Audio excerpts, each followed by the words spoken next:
Mga ka-sports, handahan na ba kayo? Dahil kung ilalaban ng Gilas Pilipinas ang lineup nito kontra New Zealand at Australia, hindi na ito simpleng laban. Isa itong mensahe sa buong Asia at Oceania. Isipin nyo ha, 7'3" kay Soto sabayan pa ng tatlong 6'10" pataas, tapos ang guards hindi na po maliit. Sa video na ito, i-breakdown natin kung paano pwedeng manalo ang Gilas gamit ang lineup na ito. Kung trip mo po ang ganitong content, pag-iwan ng follow at pa-subscribe na din. Tara po, simulan na natin. Mga ka-sports, kung hilig ninyong bumili ng mga Gilas jersey, Gilas accessories at mga gamit na pang basketball, habang nanonood po kayo sa aking mga videos, kindly check this basket on this lower part ng ating video at magpa-pop up yung ating mga items sa gilid. Mga legit po yung mga items dyan, and see to it po na makabili po kayo ahead of time kasi meron po yung mga discounts and mga promos depende po sa seller. And also, kunting suporta din as a content creator po. Salamat! Mga ka-sports, bakit ito ang pinakadelikadong Gilas lineup? Sa totoo lang mga ka-sports, unang beses sa modern era na may ganito tayong lineup. Sobrang taas, may shooting, may depensa at may experience. Hindi na po tayo yung Gilas na umaasa lang sa puso. Ito na yung Gilas na may panlolaban sa tangkad at lakas ng mga NZ at OC. Mga ka-sports, dito muna tayo sa ating mga big man. Unang-una si Kai Soto na may taas na 7'3". Unahin natin ang sentro ng lahat, si Kai Ju. Hindi lang siya 7'3" para tumayo. Isa siyang certified rim protection, lob threat, high post poster kontra New Zealand. Problema nila si Kai sa loob. Kontra Australia, kailangan nila ng double team agad.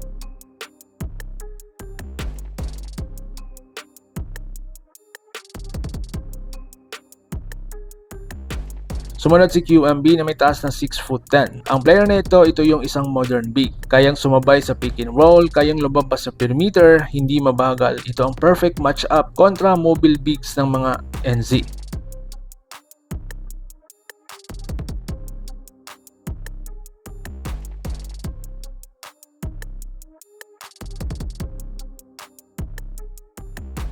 Sumunod si AJ Ido na may taas na 6'10". Kung depensa ang pag-uusapan, AJ Ido ang susi. Shot blocker, help defender at energy guy. Siya ang maglilinis kapag nabit ang guards.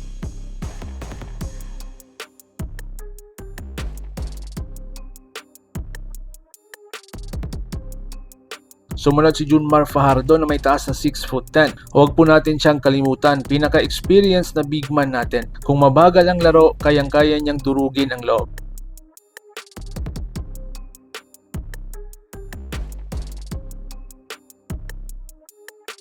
Sumunod si Chu na may taas na 6'11". Wildcard talaga si Chu. Dagdag haba, dagdag foul, dagdag problema sa kalaban.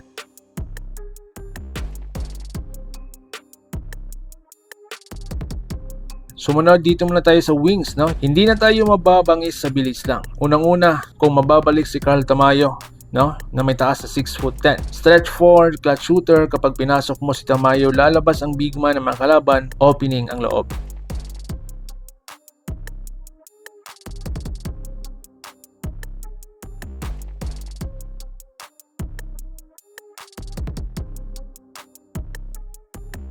Sumunod si Kamaka Hepa na may taas na 6'10". Isa sa pinaka-underrated, haba, rebounding at depensa, perfect kontra athletic wings ng Australia.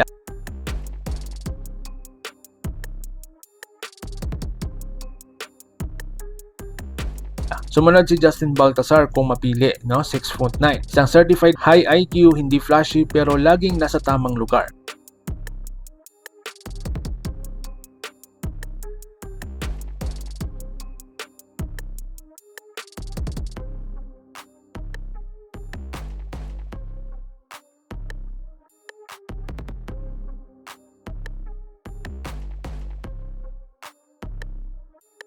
Mga ka-sports, dito naman tayo sa guards, no? Dito magbabago ang lahat. Unang-una si JB or mas kilala nating Justin Brownlee na may taas na 6'7". Sa totoo lang, siya ang pinakamalaking advantage ng Gilas. May size plus skill plus leadership. Sa clutch, alam na.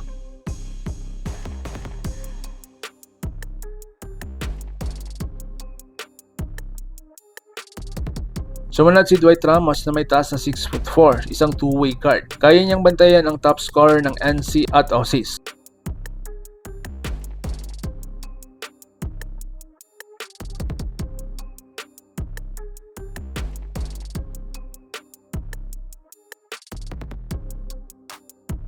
Sumunod si Kevin Kiambao or mas kilala nating KQ na may taas na 6'4". Hindi lang po siya shooter, may katawan at tapang sa depensa.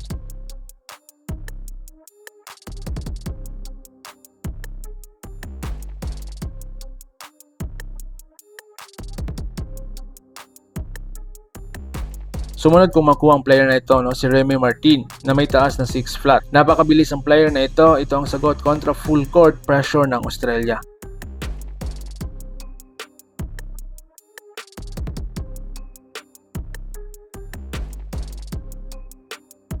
Sumunod Jordan Heading na may taas na 6'2". Kunting space lang, 3 agad.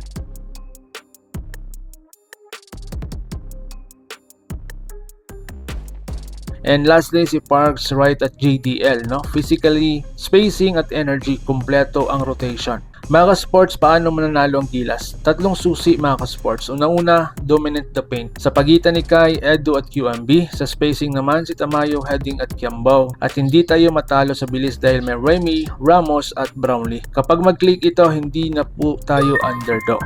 Kaya mga ka-sports, sa tanong ko sa inyo, kaya ang lineup na ito talunin ang New Zealand? Pwede bang magulat ang mga OC? Comment nyo ang starting 5 nyo. Like, subscribe at hit the bell. Laban Pilipinas, puso, so paano? Ingat po kayo. Mga ka-sports, kung hilig ninyong bumili ng mga Gilas jersey, Gilas accessories at mga gamit na pang basketball, habang nanonood po kayo sa aking mga videos, kindly check this basket on this lower part ng ating video at magpa-pop up yung ating mga items sa gilid. Mga legit po yung mga items dyan and see to it po na makabili po kayo ahead of time kasi meron po yung mga discounts and mga promos depende po sa seller. And also, kunting suporta din as a content creator po. Salamat!